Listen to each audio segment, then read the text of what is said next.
37 arrests, one state, one industry that nobody was watching. Federal authorities have now confirmed that a multi-year Sinaloa cartel smuggling operation was running narcotics, laundered cash, and human trafficking victims through the commercial fishing industry along the Maine Atlantic coastline. The numbers are not small. Over 3.8 tons of narcotics seized, $196 million in cash, cryptocurrency, and frozen assets recovered, 14 fishing vessels impounded, 9 waterfront properties condemned, and an estimated $890 million in total network value dismantled across a corridor stretching from Portland Harbor to the Canadian maritime border. The operation, which federal prosecutors are calling one of the most sophisticated cartel infiltration networks ever discovered on the American Northeast coast, was not run by a man with a gun. It was run by a man with a fleet, a man who smelled like diesel and salt water, a man who shook hands with harbor commissioners, bought drinks for Coast Guard officers, and donated lobster to church fundraisers every Thanksgiving. His name was Elias Croft, and for almost 6 years he turned the coast of Maine into a narcotics superhighway hidden beneath the oldest industry in New England. This is the full story.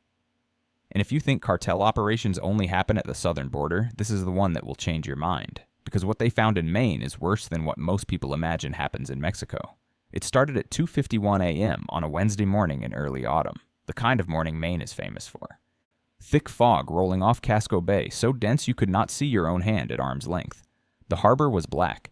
The only light came from the amber glow of dock lamps reflecting off wet wood and the faint green pulse of channel markers out past the breakwater. Portland's waterfront district was empty.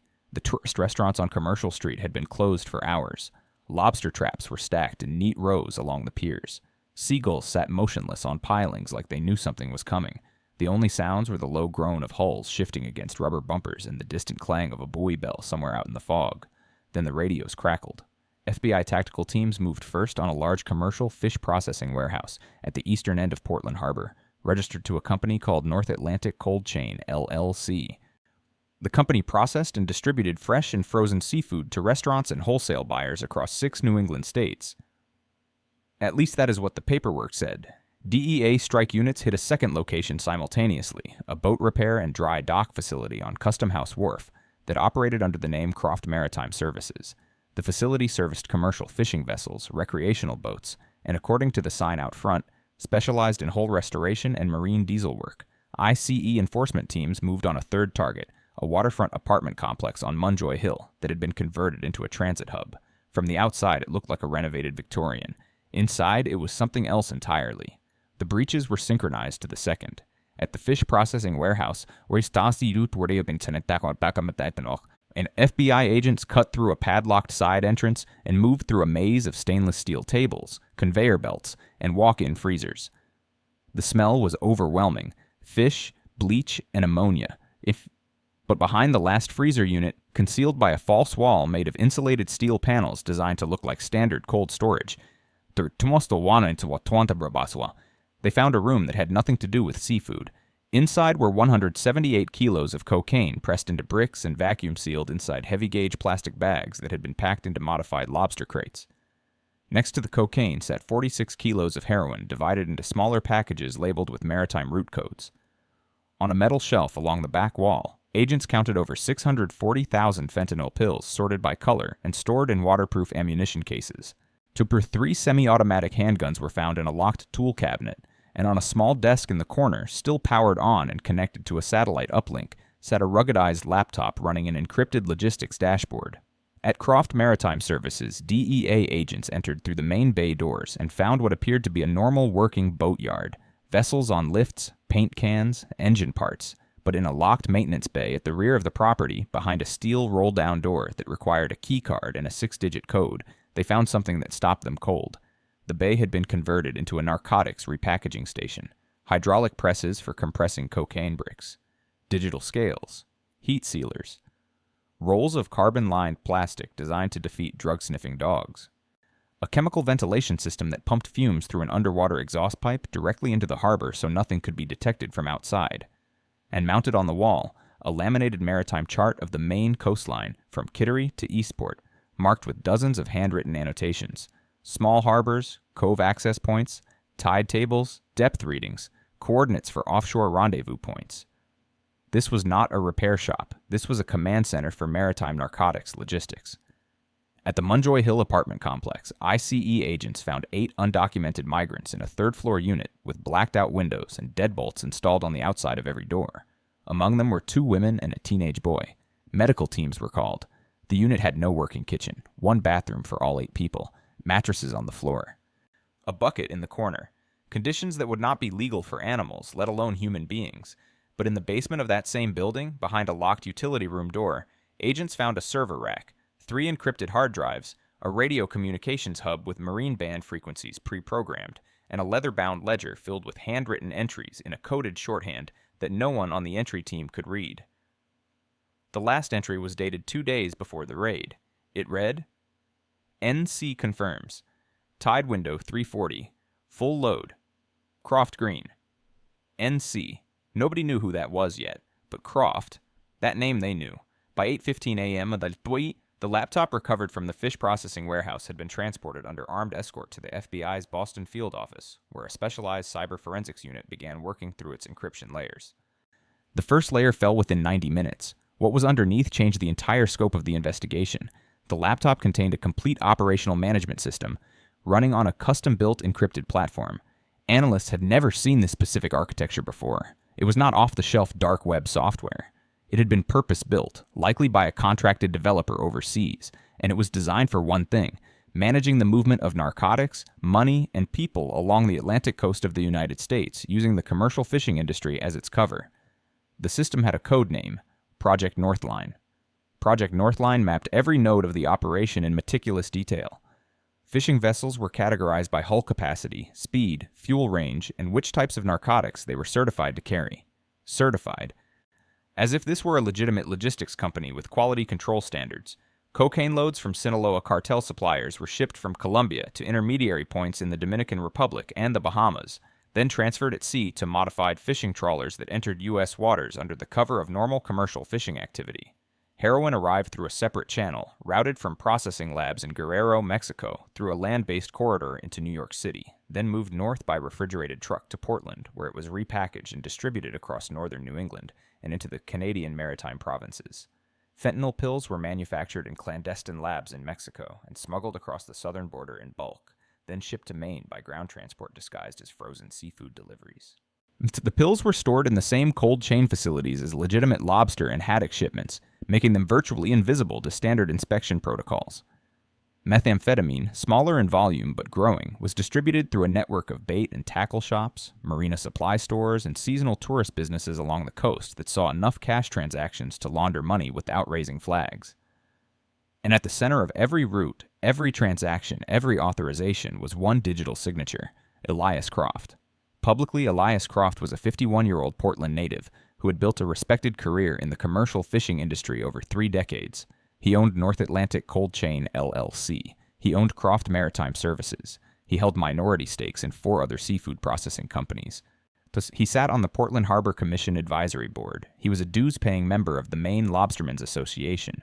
He coached youth hockey in South Portland. He attended town hall meetings. He donated to the local volunteer fire department. He was by every visible measure a pillar of the community. But inside the encrypted world of Project Northline, Elias Croft was the architect of one of the most sophisticated cartel logistics operations ever built on American soil. He did not run drugs on the street. He ran an empire from the docks. His fleet of 14 commercial fishing vessels operated as a dual-purpose navy. During the day, they fished.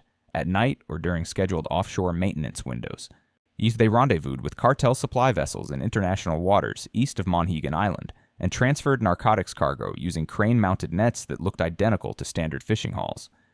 His processing warehouses were designed with hidden compartments that could be sealed and refrigerated independently, keeping narcotics at stable temperatures while legitimate seafood moved through the facility on the other side of the same wall. His financial network operated through 31 shell companies, 12 ghost corporations registered in Maine, Delaware, and the Cayman Islands, 7 offshore accounts, and 3 nonprofit foundations, including one that claimed to support marine conservation and another that funded scholarships for the children of commercial fishermen. Federal analysts estimated that over 6 years, Project Northline had moved approximately $890 million in combined narcotics, laundered money, and human trafficking revenue through this network.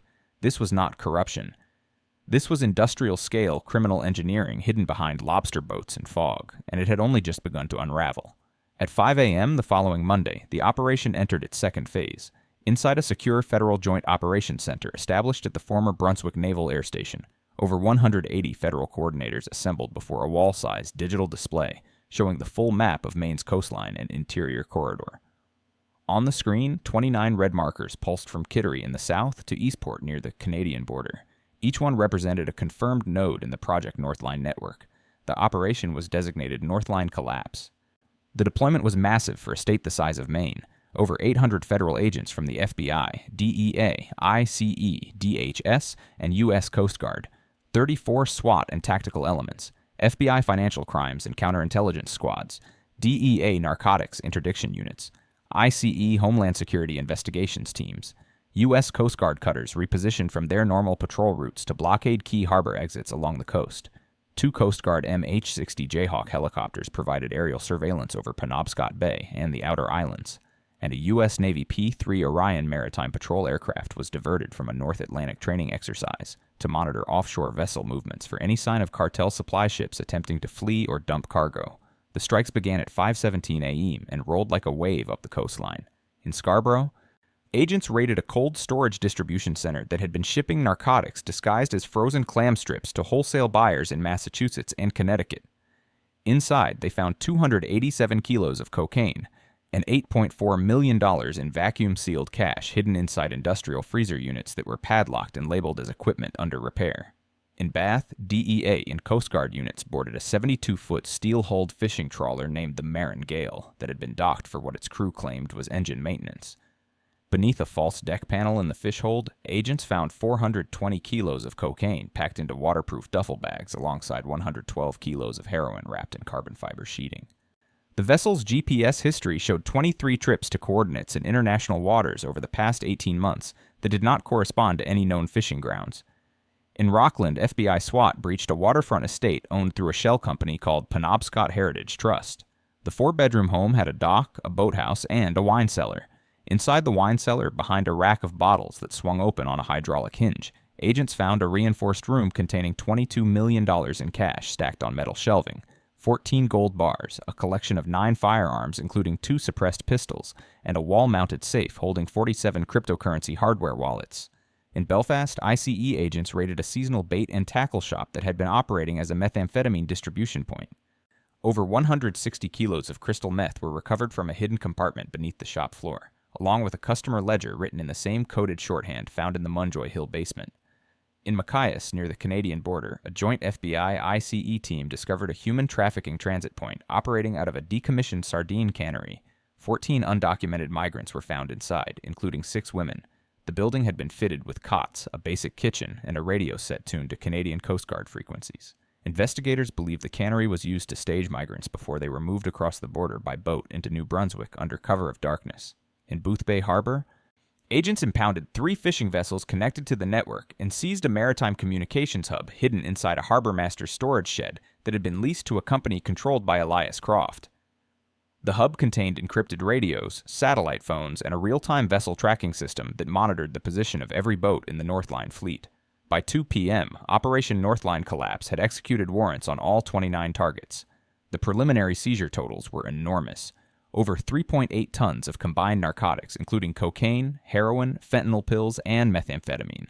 More than $196 million in cash, cryptocurrency, gold, and frozen financial assets. 14 fishing vessels of various sizes, 9 waterfront properties, 22 vehicles including trucks, SUVs, and marine trailers, 1 human trafficking transit facility, 1 narcotics repackaging lab, and 37 arrests spanning cartel logistics coordinators, fishing boat captains, dock workers, warehouse managers, financial handlers, and 3 attorneys who had been incorporating shell companies and filing fraudulent nonprofit tax returns on behalf of the network. The Sinaloa cartel's northeast corridor absorbed more damage in 9 hours than it had in the previous 9 years. But what came next was the part that shook Maine to its foundation. As investigators worked through the encrypted servers, financial records, and communication logs recovered from all 29 sites, a devastating pattern emerged. Project Northline had not just used the fishing industry as a cover, it had infiltrated the institutions responsible for protecting it. Internal logs revealed that 7 active law enforcement and government officials had been receiving regular payments from the network. 2 were officers with the Maine Marine Patrol. the state agency responsible for enforcing maritime law along the entire coastline. Their role was to pre-clear specific vessels for inspection exemptions, ensuring that Northline boats passed through harbor checkpoints without secondary screening. Their payment records showed consistent deposits into cryptocurrency wallets totaling over $340,000 each over 4 years. One was a U.S. Coast Guard petty officer stationed at Coast Guard Sector Northern New England, who had been providing advance copies of patrol schedules and boarding operation plans. Every time the Coast Guard planned a random inspection sweep along the mid-coast, the petty officer sent a coded message through a secure app. Northline boats would either stay in port or divert to alternate harbors until the sweep was over. One was a customs inspector at the Port of Portland who had been rubber stamping import declarations for containers arriving from the Dominican Republic and the Bahamas without conducting physical inspections. Over 60 containers linked to the network had passed through his station in 3 years. Not one was opened. 2 were municipal officials in Cumberland County who had used their positions to expedite zoning permits and business licenses for Croft-controlled shell companies, allowing the network to rapidly establish new front businesses without triggering standard review processes. And one was a state legislative aide who had been feeding internal policy drafts about proposed maritime security legislation to the network, allowing Croft to adjust operations before any new regulations could take effect. Every one of them had been paid, every one of them had a documented trail, and every one of them was now facing federal conspiracy charges. A veteran FBI agent assigned to the internal corruption investigation told sealed grand jury proceedings. This was not a handful of compromised individuals making bad choices. This was a recruited, organized, and managed network of insiders who were given specific roles within the cartel's operational plan. They were not bribed after the fact. They were recruited in advance. They were assets. The cartel did not just infiltrate our systems. They installed their own people inside them. Honest officers within the Maine Marine Patrol described the revelations as shattering. One senior warden who had served for over 20 years said in a confidential interview, "You trust your partner with your life out on the water. You depend on each other. Finding out that someone in your unit was working for the people you were trying to stop, that breaks something inside you that I do not have words for." But the network did not stop at Maine's borders. As analysts mapped the full architecture of Project Northline, they discovered that Elias Croft had built a distribution system reaching far beyond the rocky coastline. Cocaine and heroin that arrived by sea in Portland were repackaged and moved south by refrigerated truck along the I-95 corridor. What disguised as legitimate seafood shipments bound for wholesale markets in Boston, Providence, Hartford, and New York City. Fentanyl pills followed a different route, distributed through a chain of seasonal businesses, bait shops, and marina supply stores stretching from New Hampshire through Vermont and into upstate New York. Methamphetamine was routed inland through Augusta and Bangor, then pushed north into Aroostook County and across the Canadian border using logging roads and private land crossings that had no surveillance coverage whatsoever. Human trafficking victims, primarily migrants from Central America and the Caribbean who had been promised legitimate work in the fishing industry, were moved through the same coastal corridor and either exploited as unpaid labor in Croft-controlled processing facilities or transported to Canadian contacts in New Brunswick and Nova Scotia. At peak capacity, Project Northline could move an estimated 6 to 9 tons of narcotics per month across 4 states and into 2 Canadian provinces without triggering a single federal alert. Fishing manifests were altered using compromised Port Authority software. Coast Guard patrol gaps were pre-mapped and exploited. Customs inspection exemptions were secured through bribed officials. And the legitimate fishing industry, with its massive volume of daily vessel traffic, provided the perfect noise to hide the signal.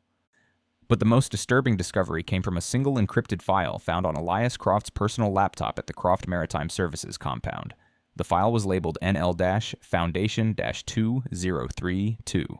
Inside, analysts found a long-term strategic plan that outlined how the Sinaloa cartel intended to establish Maine as its permanent Northeast Atlantic gateway for all narcotics entering the United States and Canada through maritime channels. The plan included timelines for acquiring additional fishing companies and cold storage facilities, targets for recruiting Coast Guard and Customs personnel in Massachusetts, New Hampshire, and Connecticut, and a financial model projecting $2.1 billion in annual revenue by 2032.